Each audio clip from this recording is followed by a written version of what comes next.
I always say that no one wants to talk or even think about senior living and care. And I think that goes double for death and dying. I'm so excited to welcome Penny Smith to the show. You may know her as hospice nurse Penny.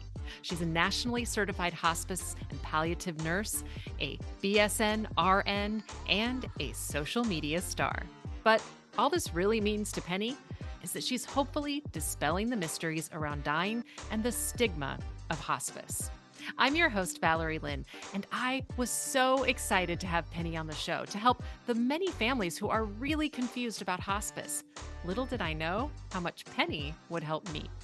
In this episode, we dispel the myths and stigmas surrounding hospice, and we get real about hospice and senior living. Welcome to Desperately Seeking Senior Living, a podcast for sons, daughters, grandkids, spouses, and all caregivers who suddenly find themselves tangled in the search for senior living and care. If you like today's episode, don't forget to subscribe and check out our doable download in today's show notes for a printable summary of the show and a bonus tip. You're listening to our doable tips, short answers to your questions. Don't see your question listed? Send us a note. Then don't forget to subscribe so you never miss an answer. In what I do, nobody likes to think about moving their loved one into senior living. Nobody likes to think about aging, and definitely people don't like to think about dying. So Not just in what you do, but in general. In general, right? Yes. And so I feel like there is so much confusion. There's so much different information out there about what we're talking about today, which is hospice, which is what you are an expert in. So, Penny, can you share with us just what is hospice? So hospice is end-of-life care. It is care that is provided for people who are terminally ill with a life expectancy of 6 months or less. It is a Medicare program, a Medicare benefit, and any insurance that is not Medicare recognizes the Medicare regulations. So to be a Medicare certified hospice, you have to provide the same type of care for all of your patients, regardless of the payer source.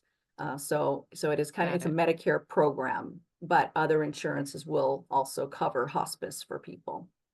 So, why do you think there's so much confusion? Because that's easy. Like that just seems like it should be It so does, doesn't it? simple, right? Yeah, But yeah. but I have families who I had one couple that I worked with, and they put her husband, the social worker came in and said, well, we think that he should be on hospice. And then the next day she's working with me and she said, Valerie, I don't understand, they canceled his wheelchair. Like, we just got him measured for one. Why did they cancel the order for the wheelchair? And then there's that question of comfort measures too. Like, it was such a great question on your Instagram that was asked by an EMT, and they asked about comfort measures and what that means. And I actually had the same thing happen to one of my family members where they were moving their uncle into an adult family home from the hospital, and the adult family home was run by a nurse, and the nurse got really mad at the EMTs because his lungs were filling up, and they hadn't, is it aspirated? They hadn't like removed the liquid from his lungs. Oh, suctioned him? Suctioned, yes. And Mhm. so she was saying they should have done that. The EMTs were saying, well, he's on hospice. That's not comfort measures. Why do you think is it The EMT was education? correct. The EMT Yeah, was correct. see? Yeah, it's education. When I went to nursing school 20 years ago, there was an hour lecture about hospice. Mhm. Most medical education focuses on preventative and curative. It doesn't focus on end-of-life care. And I mean, people just don't want to talk about death and dying. They just don't. Nobody wants to think about it. Yep. Everybody thinks they're going to live forever. And so, hospice has been really stigmatized. And there's a lot of confusion. Like you say, there's a lot of confusion around it. So you're saying that that person had the wheelchair canceled. Yeah. Hospice can still bring a wheelchair in.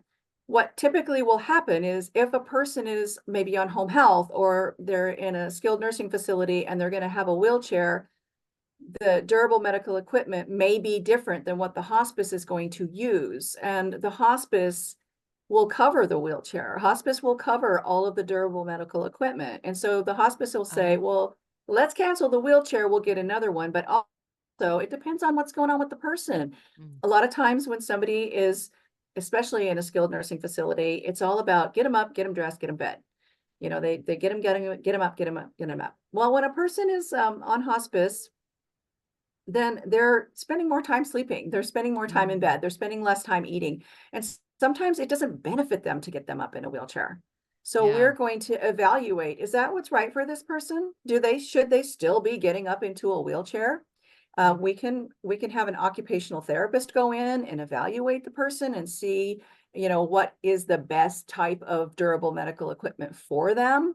yeah, So it's not just a hard and fast, cancel the wheelchair, he's on hospice, he doesn't need it anymore, he's going to stay in bed. The plan of care is yeah. individualized to that person.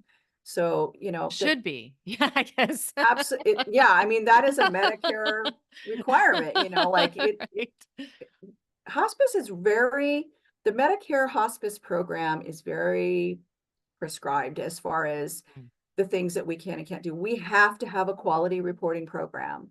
We have to provide occupational therapy or physical therapy if it's indicated, and it's different than like you or I going into occupational therapy or physical therapy. It's the focus is completely different. It's all about helping the person to be safe. Like I said, assessing for the right durable medical equipment, helping the family to care for the person, which is another thing people are confused about.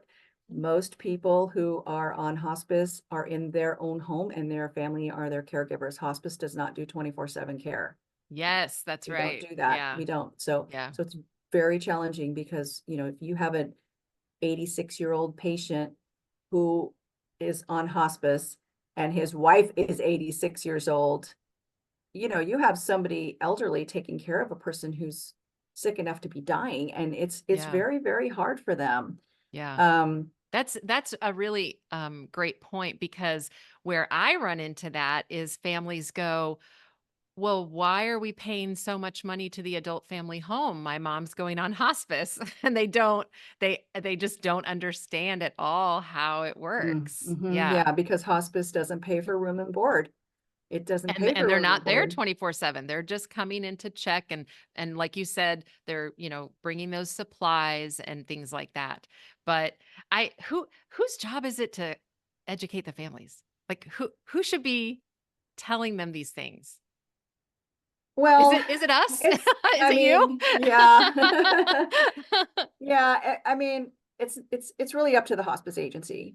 So, if a person is, first of all, let's make sure that everybody understands. So hospice is a life expectancy of 6 months or less. Right. 6 months Right. or Or less, not less. six Yes. days or less, Right. not 6 hours or less, which is what happens. People Yes. come onto hospice Mm, way too late in the game, way, way, yeah. way too late. So, we want people to come on early because we have so much to offer in terms of education and telling Mhm. them, how does the hospice program work? What are we going to do for you? How can you care for Yeah. your person? We're going to help you with that. Um, so it's really up to the hospice to kind of explain the hospice benefit. And that is what happens. But that being said, physicians in primary care or in specialty care, oncologists, ICU doctors, they need to understand that hospice is end of life care. It's not, we're going to refer you to hospice because they can help you. They can bring you lots of help. Um, Oh, interesting. you're dying, you're going to die. I feel like you're probably going to die within 6 months, maybe sooner. And hospice does end of life care. That's their specialty. That's Mhm. the minimum that they should be telling people. And then from there, the hospice can explain the hospice benefit and what's involved in that, what it includes, which is everything. I mean, Yeah. other than the 24/7 care, of course, but durable Right. medical equipment, medication, treatments, the nurse, the social worker, chaplain, hospice aide, occupational therapist if needed, a doctor, or a nurse practitioner that Mhm. oversees things, like it's a very, interdisciplinary approach Mm. to patient care. And Yeah. Yeah, and I think that brings up a good point too, because the education is probably happening, but we're also talking about a time in life that, we've said it a couple of times, families don't want to face, but you're also beginning that grieving process. And so mm, my dad died in 2007, and I was young. I mean, I was only 30, I think. And I was a single mom. One of our brothers, only 18, still lived at home with wow. his mom. My other brother was a single guy in an apartment, and my dad had withheld that he was dying. Oh, He didn't tell us. And so we didn't know until we got that phone call from his roommate that said, "You better come get your dad because I'm not going to watch him die." And we're like, "What are you talking about?" And so I remember, like, right now, you're sparking a memory in me of that hospice social worker and us being in this little tiny room, her office. As you know, those offices are a lot, usually really small, and telling mhm, us all these things. I remember that now, but that's not, I mean, we were so overwhelmed. I had no idea. It didn't stick with me what was going to happen. And, back in 2007, I'm sure you would agree hospice has come a long way since mhm, 2007. So back then, when my dad went on hospice, it was um today he's in the hospital room and he is not doing well. We're recommending hospice. Okay, great. The next day, he goes on hospice and he never wakes up again. And because they had given him so many medications that he never woke up again. And he died 3 days later, to your point of late, you mhm. know? Or he never woke up again because he was dying.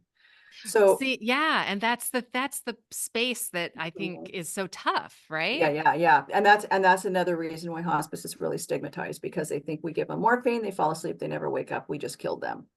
And Yeah. reality is that when a person is dying, they are going to sleep a lot. I mean, that is what people do when they die a natural death. They sleep a lot with or without medication. Morphine can be sedating. We usually start really judiciously with small amounts, especially for people who are opioid naive. We Mm. don't overdose people. But I Yeah. can imagine if he was in the hospital, you said? Yeah, this Yeah. particular I'm originally from Springfield, Illinois. I don't know if they still have this, but the hospital actually had a hospice wing. Mm. Yeah, So, some it depends. I mean, it depends on where you live. Hospices are usually more freestanding around in Washington state. There's not a whole lot of hospice care centers. yeah. And let me just tell you, I had pretty much the same experience with my dad. Now, I'd been a Mm, hospice nurse for 5 years at the time. He was in the hospital. mhm. He had already been diagnosed about probably 4 months prior with idiopathic pulmonary fibrosis. It is a terminal condition over time. Wow. Hospice was never brought up. It was all about treatment, treatment, treatment, and Mhm. he did the treatment and I said, "Oh gosh, Dad, the treatments you're doing are not very good. We're talking about steroids and Oh, chemotherapy wow. drugs that will really reduce your immune system and that it could be really bad for you." And he did end up getting a secondary infection because he had a compromised immune system. So he went into the Mm, hospital and right away, I said, "I'm a hospice nurse, so I really, really want you to level with me about everything that's going on." There was never a conversation about we can do this or we can do this. It was this. It's the treatment. It's the treatment. There was never the and wow. in our back pocket here, we can also think about a track to hospice because he does have a terminal disease, right? Yeah. So it's all about treating, treating, treating. It's not working. He's not getting better. What's going on? I'm a hospice nurse. Can you tell me what's going on? Well, you know what? We thought it was this, and then we found it was actually this, which was pneumocystis carini. It's a type of pneumonia. It's especially prevalent in AIDS patients who actually do okay with it. When somebody gets it because they have a compromised immune system, there's a 50% survival rate. It's not great. Mhm. And so Wow. I'm like, okay, I know what this means. It's 50% survival rate. That means there's a 50% chance that he can die from this. So I'm a hospice nurse. Mhm. Should we be thinking about hospice? No, no, no. We got the drugs going. They're doing great. It's good. It's great. Then one day, so then he actually does start to kind of improve. And then my mom calls me and says, you know what, he's not doing very well. And I think you need to come now. I lived in University Place. They live in Everett. That's a couple hours away. Yeah. So I got my car and I drove up there, and my dad was in the ICU. He was on a BiPAP. I walked in the door and he said, it's not looking very good. They're talking about a transplant, a lung transplant. And they said, or no, he said, they're talking about hospice and that I might have a year to live. And I said, that doesn't even make sense, because if you have a year to live, you're not eligible for hospice. And my mom said, we are so confused. We don't Mm. know what's going on. Will you please call the pulmonologist? And I called him and I said, what is going on? Is my dad ready for a hospice referral? And he said, well, your dad, he had a respiratory crisis. They put him on a BiPAP. The next time it happens, he'll have to be intubated. I don't think he wants that. Mm. I said, I know he doesn't want that. Can we get a hospice consult? And he said, yes. The hospice liaison came that afternoon. We thank God, because my dad was a Wow. big guy from Texas who grew up poor and made a life for himself in the military and then at Boeing. And he loved to eat. And he had developed diabetes because he was on steroids. So he was on a diabetic diet of crappy hospital food. Yeah. He had developed a syndrome called SIADH, which means they have to be limited on their fluid intake. So he was only able to have like 4 ounces of fluid a day. He was so thirsty. Whoa. He was so hungry. And the moment that they said, yes, we'll get a hospice referral, I went in there and I poured him a big old glass of Dr. Pepper. And my mom was like, I think he's supposed to have that. I said, it doesn't matter, Mom. He's going on hospice. He can have whatever he wants. Called my sister, bring him a Starbucks stat. Then we went over to the Golden Corral. Are you familiar with the Oh, Golden yes, I Corral? remember. I Yes. call that the all you can eat meat buffet. Yes. Piled every meat that they had on a big old container. Got my mom a salad because she's tiny and she's a health food nut. Brought it back. Each one of us kids had our time with our dad, had our last little conversation with him. The plan was that he was going to go home the next day. And here's where that DME comes in. He had Mm. been on home health and he had a hospital bed in the home, but Mhm. it wasn't being covered by the same equipment company, as the hospice was. So they Okay. had to take it out and bring the new one in. So all his oxygen was at home. Everything had to be changed out. So the plan was spend the Wow. night in the hospital, get the equipment delivered tomorrow. Tomorrow he'll go home. I will stay and I will be his nurse. Mm. He died that, I'll say that night was the next morning at 2 o'clock in the morning. Oh Just like my that. gosh. I didn't even see it coming. I was completely blindsided. Wow. Yeah. One of the rare cases where a person actually says something and then closes their eyes and dies, Hollywood style. That was my dad. He told the nurse, I'm about ready to hang it up, and died just like that. Oh my gosh. Yeah, Like less than he 12 hours on knew. hospice. He Yeah, knew. he was Oh ready. my. He knew. He knew. So here's the thing. And here's what the problem is and why you associate medication with your dad's death. Yeah. My dad was dying. He was already dying. Your dad was already dying. He was on Yeah. that pathway. He had a late referral to hospice. And a lot of times when people get that referral to hospice, they're like, okay, I'm Mm. done. And Wow. without the medication, they're ready to go. And we do see where people sometimes tend to have a little bit of control over their time of death. We see people who wait for people to Yeah. arrive. We see Yes. people who wait for people to leave. Yeah. And many times I think when people are referred to hospice, they're within the short end of the 6 months of life expectancy, and they're ready and they Yeah. go.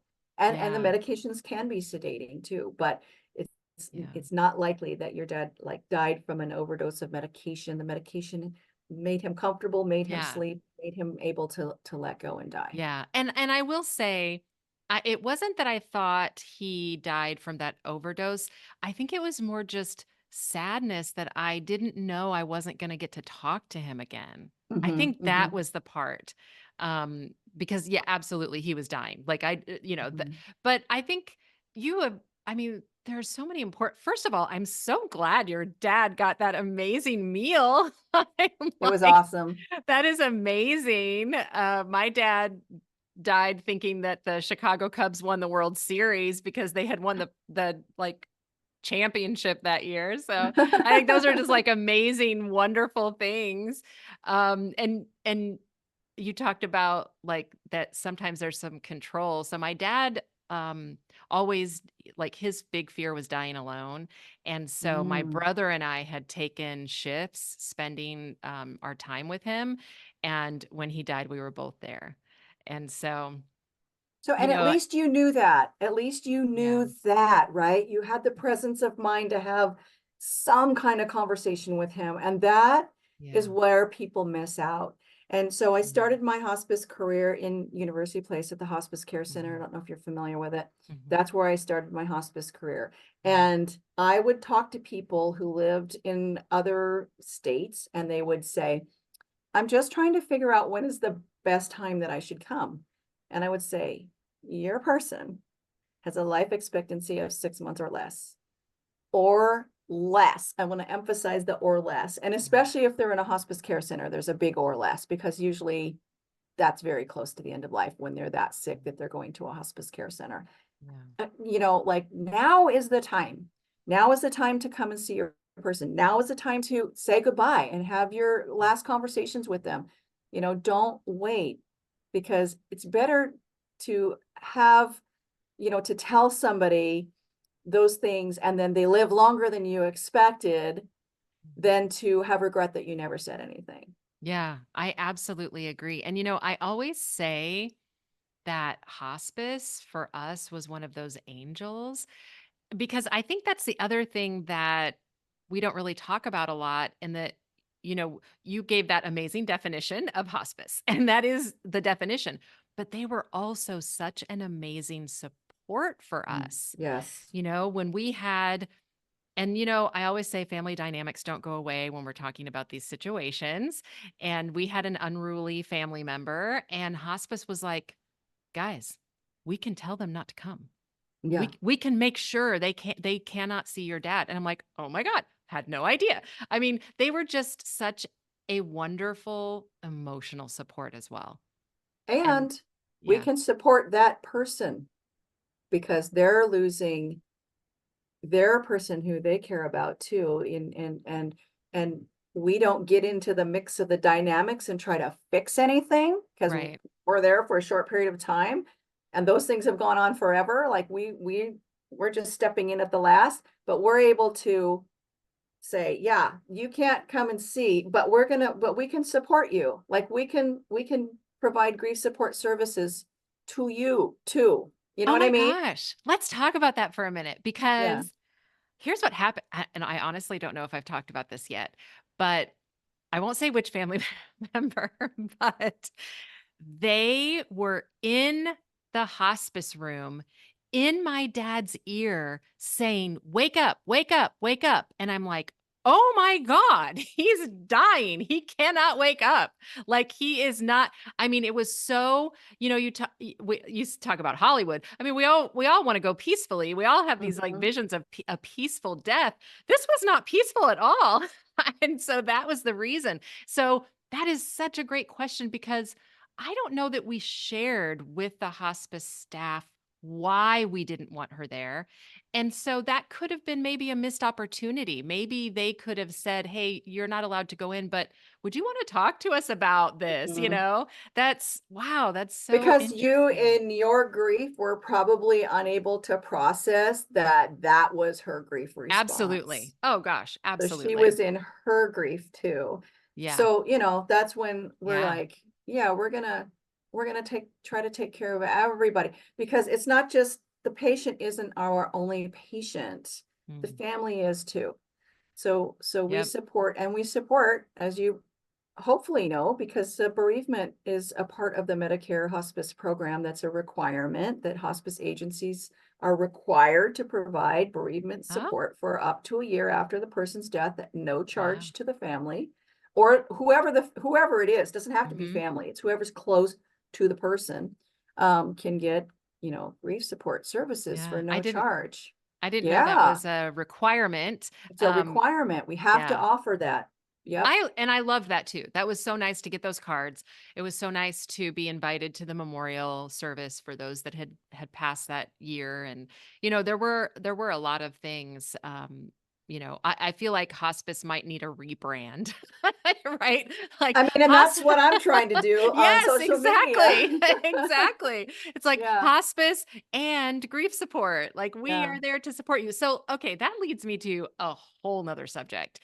I have actually worked with adult family homes that say they are against hospice and they will not allow hospice in their homes. And the thing that gets me about this, and I want to talk about why you think that is, but what gets me about that is that when someone's moving their mom or dad in, unless they're on hospice, that is not a question they're going to ask. And so Mhm, they could be mhm. living in that home, reaching that moment, and then have to And move or it's what? illegal.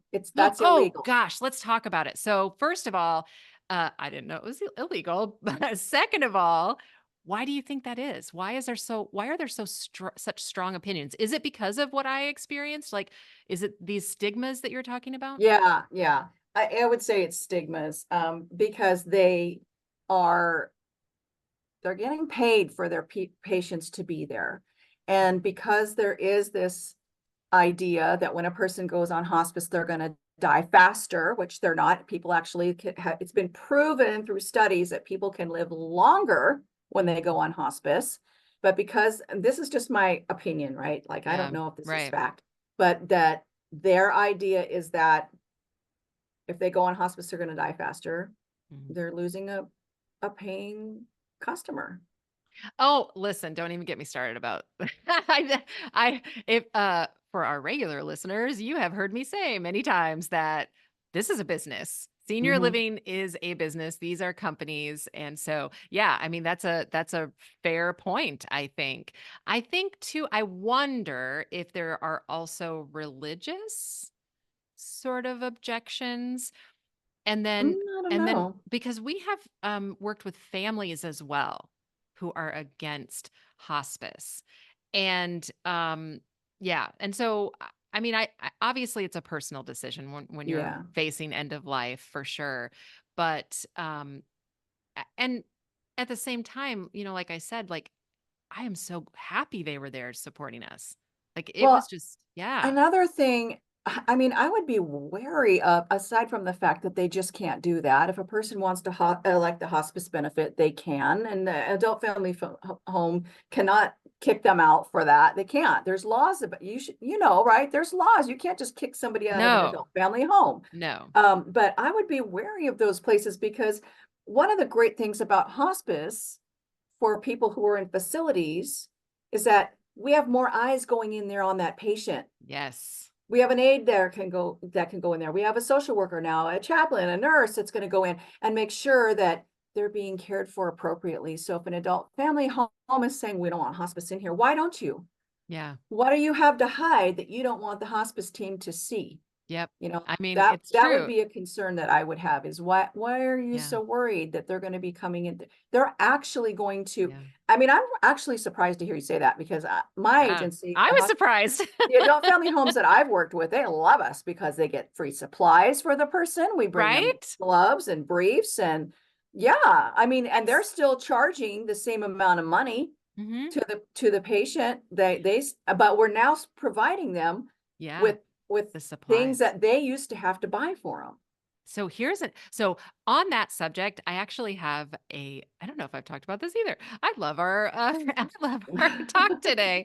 I actually have a red, yellow, green system, so there are places that I won't work with because right, these are the Yeah. questions that, I don't live in any of these places, so, this is how I can sort of discern, right? But what's so funny though is that a lot of places will actually charge more when hospice comes on I've board. heard of that. I've heard of that, which makes 0 sense I I because I now know. they're getting free supplies and they're getting more help because the aide can come in And and do do showers. the showering or the bathing and yes. Yeah, yeah, yeah. Yeah, so So, yeah.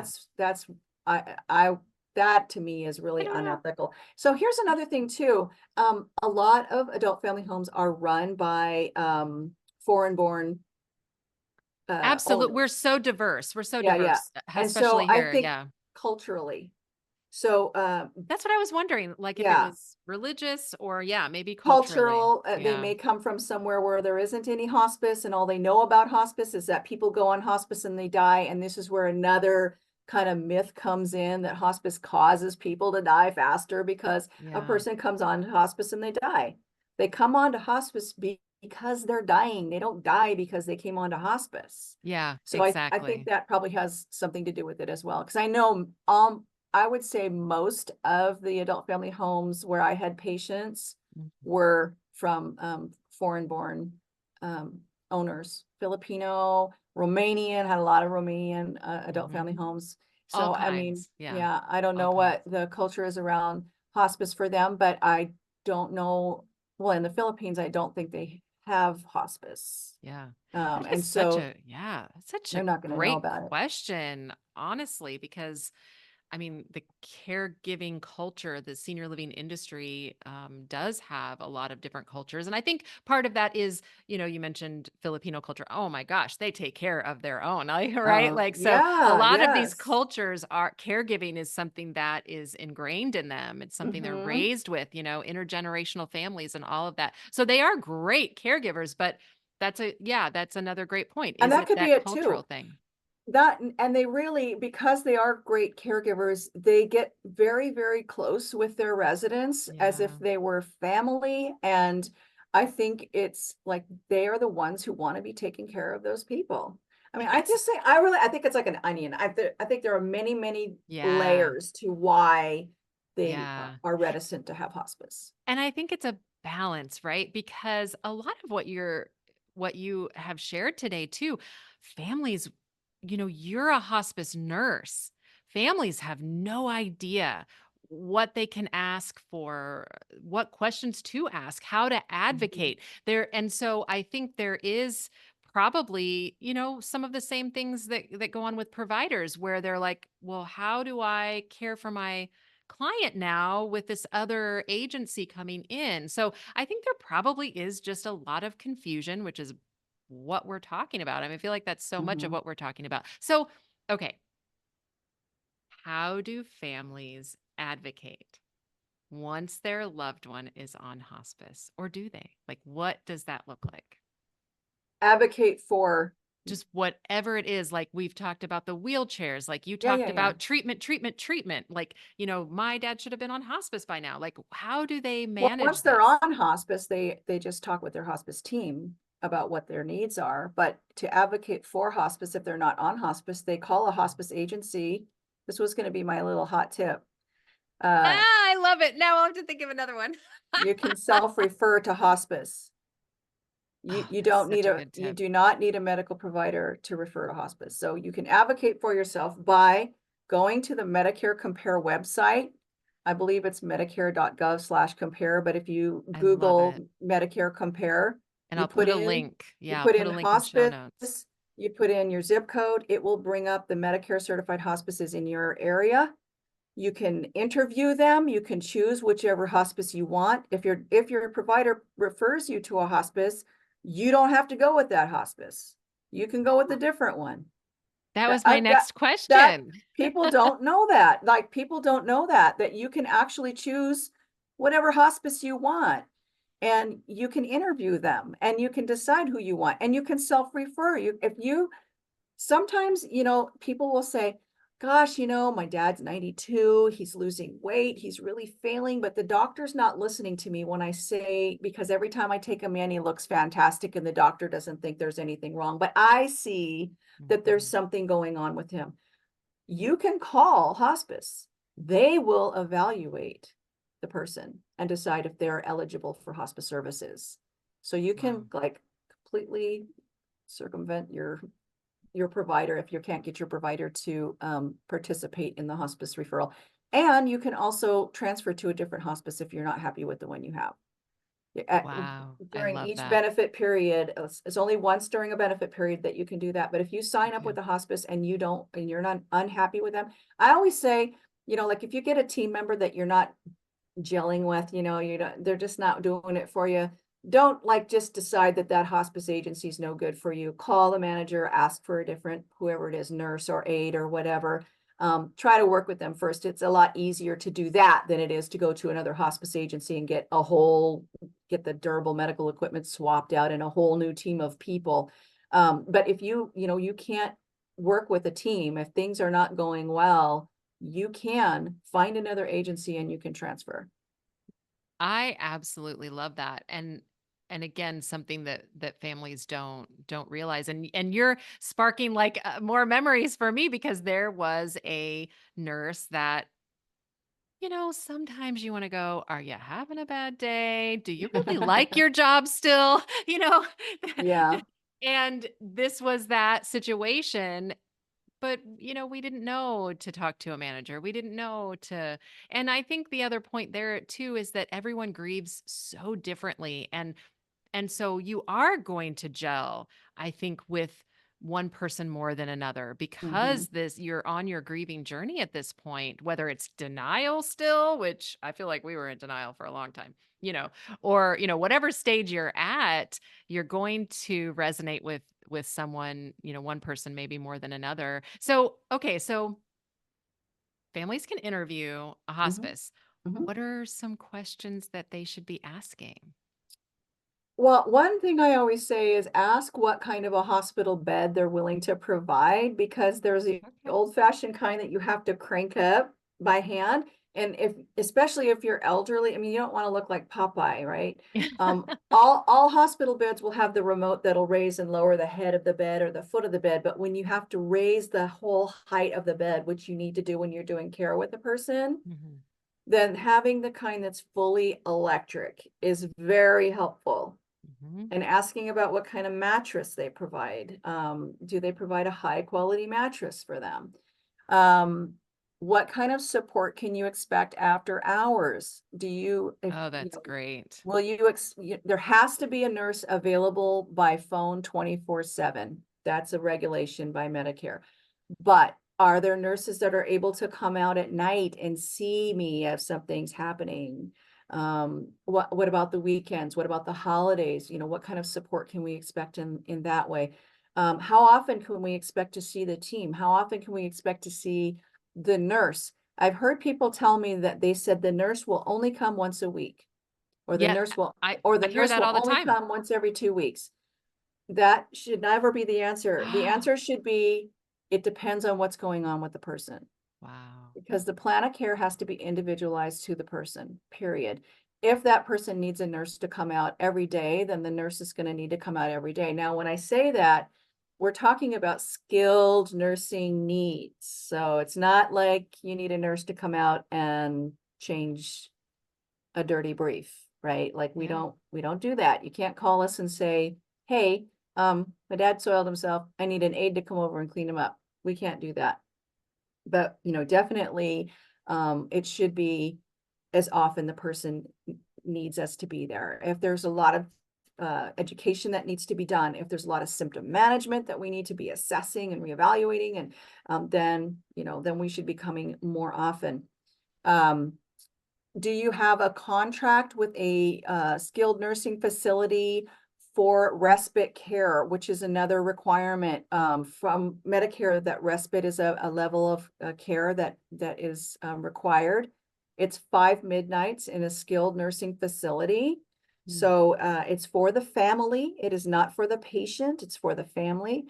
It's let's say you're going to a family reunion in Idaho and you live in Washington and you need to go for a few days. Let's say you're sick. Let's say you're just tired and you need a break. Then hospice will pay for that person to go into a skilled nursing Wow. facility for 5 midnights. So, what nursing facilities do you Oh my contract with? gosh. That's such a great Do they question. often have beds available? Is it a nice Wow. place?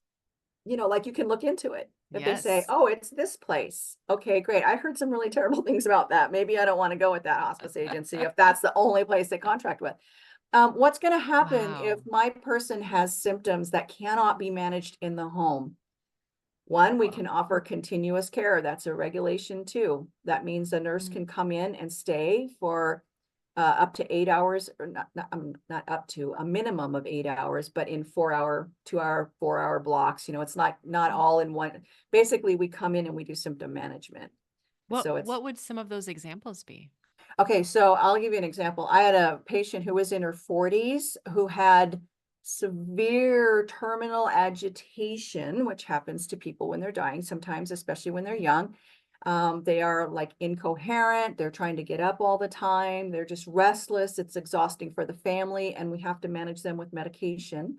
And so it requires us to be there to give medication and to titrate the medications up. In her case, she was on infusions. I had her on several infusions. She was in her parents' home. And so she was on pain infusions that I was having to increase for her pain. I was having to give her injections of phenobarbital to sedate her. I was increasing her methadone infusion. So, like all kinds of skilled nursing things that I was doing for her. And in addition to that, then we were able to have an aide come in and sit with her for a while, bathe her, be with her for a while. And that's also part of continuous care. And then there's another level of care that's called general inpatient, which is what your dad was on, and it's what my dad was on. And that is when they are in either a hospital mhm. or a skilled nursing facility or a hospice care center, an inpatient hospice care center. And it is strictly for people who have symptoms that are unmanageable in the home setting. And the plan is always to get the symptoms managed and send them back home, but most of the time when somebody is having symptoms to that level, they're close to Yeah. the end of life and they almost will always die in whatever setting they're in. So like when I worked in the hospice care center, we had patients that would come in for general inpatient care, either for pain, respiratory crisis, Mhm. vomiting uncontrolled, terminal agitation. And the plan was always to stabilize them, get them back home, but almost never did that happen because they Wow. were they were close to the end of life. So they died at the care center. Wow. So I am almost 100% sure that that's what my dad had at the end before they put him on hospice. He was Yeah. he was tearing out his catheter. Oh He yeah, yeah, yeah, was yeah, yeah. That's all terminal agitation for but sure. no one told us that. Yeah. No one told us that. This actually goes back to what you were talking about with doctors because they didn't, nobody Yeah. shared Well, what and they was don't know. I mean, so maybe they don't, yeah. even with terminal agitation, first we have to rule out any physical causes. So I always say the three Mm, P's. Do they need to poop? Do they need to pee? Are they having pain? We have to rule those things out first. And then we don't really know the cause of terminal agitation. We think mm. it's existential suffering, spiritual suffering, emotional suffering, somebody who's young, who has Oh, young kids, like an 18-year-old wow. son still living at home, like a single mom for a daughter. That's people that are not, they're not okay with Yeah. death. They're not okay with dying and leaving their family. It causes existential suffering. And Wow. so and so we sedate them, which makes sense now that you said that your dad was sedated. Of course, they had to sedate him because otherwise He would have he was been, so uncomfortable, right? Pulling yeah. a catheter out. Oof, that Yeah. is not comfortable. No. That's terrible. I can't That's imagine. awful. Wow, that's just oh my gosh. Penny, this has been I feel like I'm been in therapy. Like is this has been so I have learned so much in our time together. I know other families are going to get so much out of this and so much out of, please go follow Penny. I'll put all of her links in show notes. But I am just thank you. Gosh, thank you. Thank you for the work that you do. Thank you so much just for all of this. It is so tough, but it I think it's also, I feel better, knowing some of this. So it's hard to face, but I also think when we face it, then, sometimes you can get some comfort from some of these things. So, well, Penny, with everything we've talked about so much. Oh, and I'm sure we could probably talk forever, but what would be just your number one doable tip for families who are just not sure if hospice is right for them? My number one doable tip if they're not sure that hospice is right for them. Um,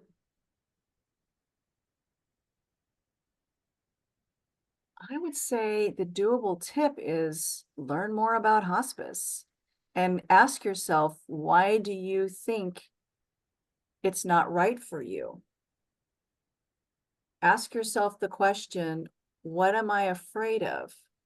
What how can hospice be a bad thing? What are you so worried about? And find out what hospice is really about, because so many people are just reticent to go on to hospice because they truly think that hospice means that that person's going to die faster, and it doesn't. It means that they're dying, but they are with or without hospice. Hospice has nothing to do with it. They're going to die either way. So I think the doable tip is learn more about hospice. Today's episode is brought to you by ClearPath Senior Living Solutions. ClearPath helps families find assisted living, memory care, and other resources. Find our contact information in today's show notes. Check out this episode's doable download in show notes for details, including industry terms and definitions we discussed, as well as a bonus tip from our guest. Have questions or your own tips to share? Leave us a message. We'd love to hear from you. And until next time, make it doable.